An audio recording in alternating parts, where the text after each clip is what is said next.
وزیر خزانہ اسحاق ڈار نے IMF ڈیل کے لیے تقریباً تمام شرائط پوری کر لینے کی نوید سنا دی ہے۔ انہوں نے بتایا کہ کم آمدن طبقے کے لیے پیٹرول سبسڈی پر IMF کو مطمئن کر دیا ہے۔ ملک میں آئینی بحران کے پیش نظر واشنگٹن کا دورہ وزیر اعظم کی ہدایت پر منسوخ کیا۔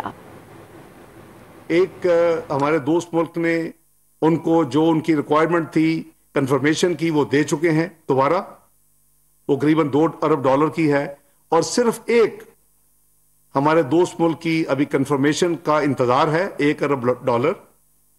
وہ اس کے بعد ان کی جتنی ریکوائرمنٹس ہیں سٹاف لیول ایگریمنٹ کو سائن کرنے کے لیے وہ پوری ہو جائیں گی انشاءاللہ۔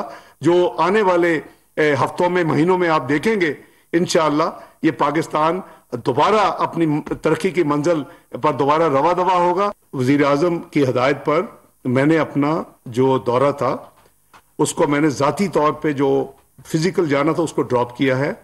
یہ کوئی ان یوزول چیز نہیں ہے۔